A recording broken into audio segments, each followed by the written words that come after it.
இங்கே நான் தான் கிங்கு.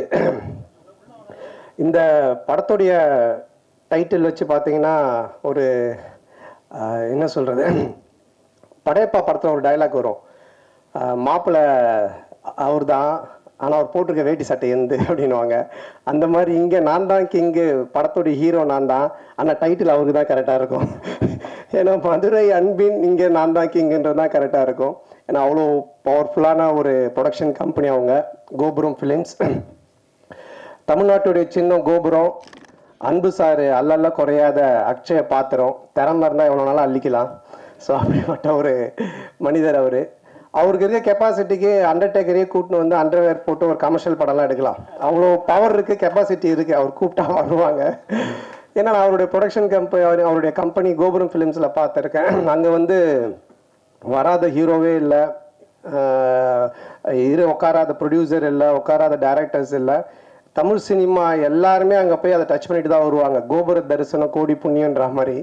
ஸோ அங்கே அந்த கம்பெனிலேருந்து என்னை வச்சு படம் பண்ணதுக்கு முதல்ல அவருக்கு என்னுடைய மனமார்ந்த நன்றி நான் தெரிவிச்சுக்கிறேன்.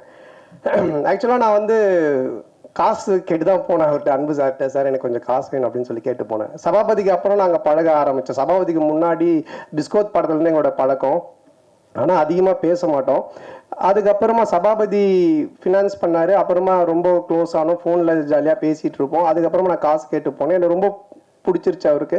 என்ன சந்தானம் என்ன விஷயம்னு கேட்டார். இல்லை சார் இடம் வாங்க போகிறேன் வீடு கட்ட அப்படின்னு. அப்போ சொன்னார், எப்பவுமே வந்து கடன் வாங்கி மட்டும் வீடு வாங்குறதோ இடம் வாங்குறதோ வாங்காதீங்க, அது மாதிரி நிறைய பேர் லோல் பண்ணுறாங்க. அதனால் இந்த காசை நீங்கள் அட்வான்ஸாக வச்சுக்கோங்க, இன்னும் இடம் வாங்க என்ன வேணுமோ சொல்லுங்கள், நான் ஹெல்ப் பண்ணுறேன், நம்ம படமாக பண்ணுவோம் அப்படின்னு என் மேலே ஒரு நல்ல அபிப்பிராயத்தில் தான் இந்த விஷயத்த பண்ணார். ஏன்னா அவர் ரொம்ப சீரியஸாக, ரொம்ப டஃப்பாக, ரொம்ப வேற மாதிரிலாம் வெளியே பேசுவாங்க, இல்லை பார்ப்பாங்க. பட் நெருங்கி பழகிட்டா எவ்வளோ ஜாலியான ஆள், எவ்வளோ அன்பானவர்ன்றதை நான் சொல்லி ஆகணுன்றதுக்காக இதை சொல்கிறேன். அது மட்டும் இல்லை, ஃபோனில் பேசினாலே ஜாலியாக தான் பேசுவார். நான் அடிக்கடி ஈஷாக்கு தான் போவேன், சிவராத்திரி அது இதுன்னு போவேன். ஃபோன் பண்ணாலே கேட்பேன், சந்தானம் எங்கே இருக்க அப்படின்னுவார். சார் ஈஷாவில் இருக்கேன் சார். வரும்போது எனக்கு வாங்கிட்டு வா அப்படின்னுவார். என்ன சார் ருத்ராட்சமா விபூதியானவன், அதெல்லாம் யாருக்கு வேணும், அமௌண்ட் என்ன வாங்கிட்டு வா அப்படின்னுவார். சார் ஆன்மீகத்தில் போய் நான் எப்படி சார் அமௌண்ட் வாங்கிட்டு வரது. ஸோ இந்த மாதிரி ஏதாச்சும் ஒன்று கிண்டலாக பேசிகிட்டே தான் இருப்போம் ஃபோன் பண்ணால். அப்போ ஒரு இது மாதிரி கதை கேட்க ஆரம்பித்தார். நான் கேட்பேன், சார் என்ன சார் நீங்கள் கதை கேட்டிங்களா, எப்படி இருந்துச்சுன்னு. அது ஏன் கேட்குற சந்தானம், ஃபர்ஸ்ட் ஆஃப் கேட்டுகிட்டே இருந்தேன், ஒருத்தன் ஃபோன் பண்ணான், வட்டி தரவே இல்லை, அவ்வளோதான். அதுக்கப்புறம் கதை கேட்டால் சிரிப்பே வர மாட்டுது, வெறுப்பாக இருக்குது. சரி சார், இப்படியே எல்லாரும் ஃபோன் பண்ணி கதை கேட்கும் போதெல்லாம் வட்டி பிரச்சனை வருது, அதுக்கு மேலே அவருக்கு சிரிப்பு வர மாட்டுது. அவன் கொடுக்க மாட்டான் சந்தானம், எனக்கு ரொம்ப டென்ஷன் ஆகி போச்சு. இப்போ இவன் காமெடி சொல்லிட்டு எப்படி நான் சிரிக்கிறது அப்படின்னாரு. அப்புறம் அப்படி இப்படின்னு சொல்லிட்டு ஒரு கதையை கேட்டு அந்த கதையை பண்ணலாம் அப்படின்னாரு. நானும் கேட்டு ரொம்ப நல்லா இருந்துச்சு சார், சூப்பர் சார், பண்ணலாம் சார் அப்படின்னு சொன்னேன்.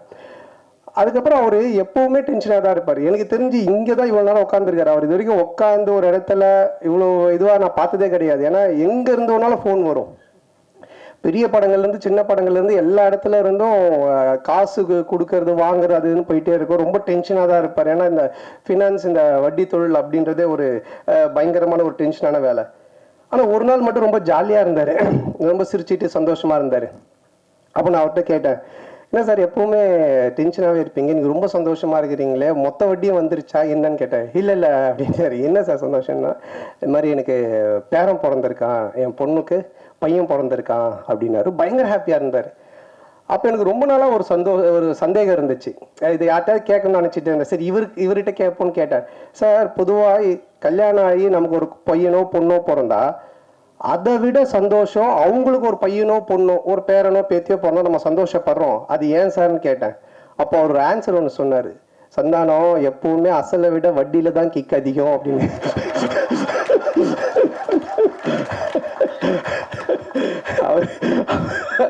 இந்த மாதிரி நிறைய போன்ல நாங்க பேசி பஞ்சஸ். அப்ப நான் நினைச்சேன், சார் இதுக்கு நீங்க தான் கரெக்டான ஆளு, உங்களை அடிச்சுக்க ஆள் கிடையாது சார் அப்படின்னு சொல்லிட்டு.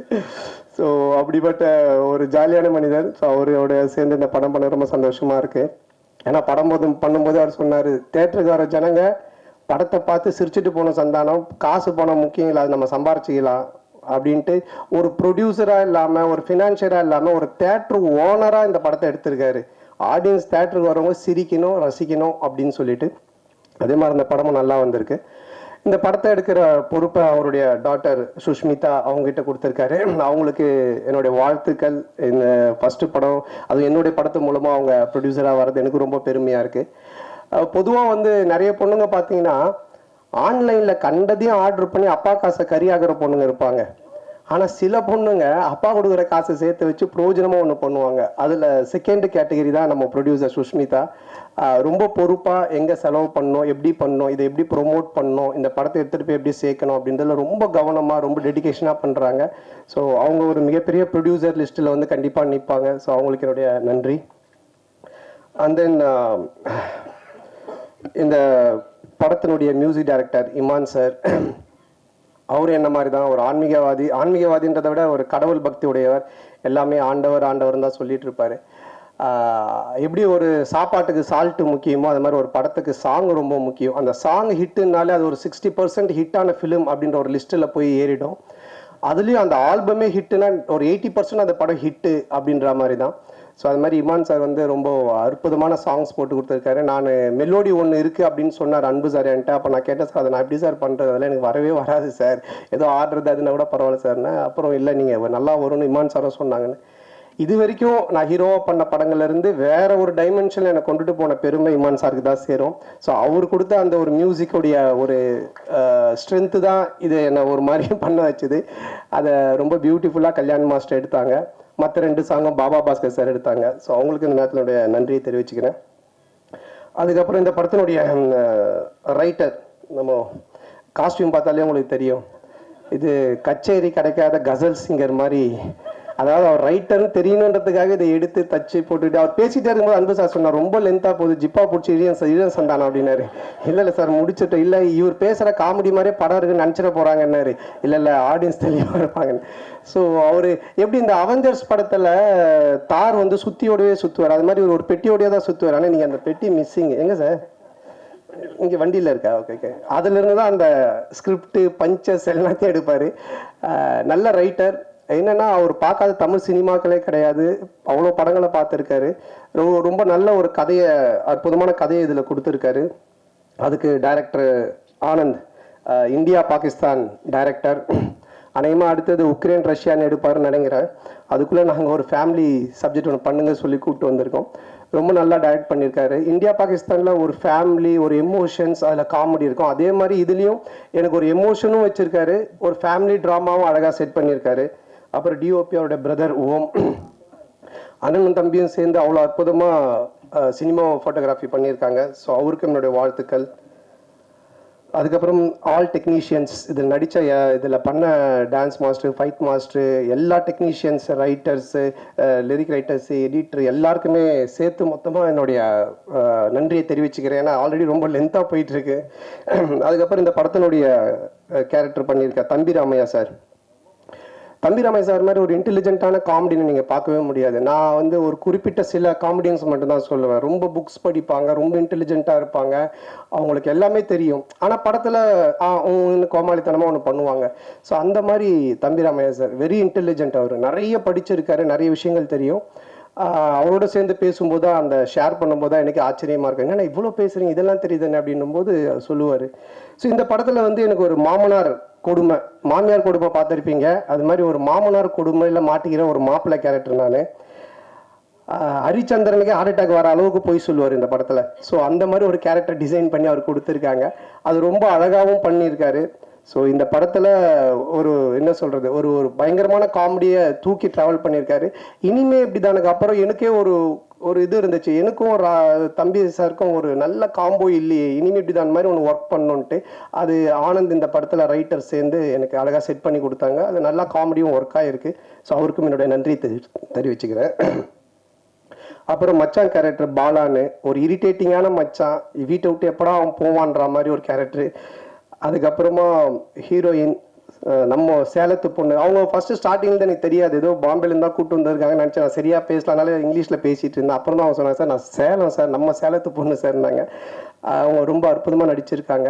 ஸோ மாமனார், மச்சான், அப்புறம் ஒரு ஒரு அழகான, அதே டைமில் ஒரு குட்டியான விஷயங்கள் பண்ணக்கூடிய ஒரு மனைவி கேரக்டரு. அதுக்கப்புறமா மேனேஜராக விவேக் பிரசன்னா பண்ணியிருக்காரு.